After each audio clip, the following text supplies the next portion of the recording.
C'était le terroriste le plus recherché du monde. Le chef de l'organisation État islamique est mort. C'est ce qu'annonce Donald Trump. Abu Bakr al-Baghdadi, tué la nuit dernière en Syrie pendant un raid de l'armée américaine. Le président américain remercie la Turquie, la Syrie, l'Irak et les Kurdes pour leur collaboration. De nombreuses réactions après cette annonce. Le président turc y voit un tournant dans la guerre contre le terrorisme. Le ministère de la Défense russe, lui, dit douter de la mort d'Abu Bakr al-Baghdadi et de la réussite de l'opération américaine.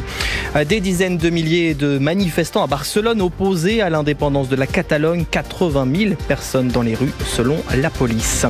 Les doutes de François Bayrou à l'approche des municipales. Le président du MoDem, invité de France Info et France Inter.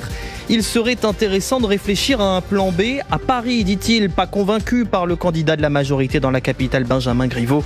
Ce qu'il faut, c'est une stratégie de large rassemblement, assure François Bayrou.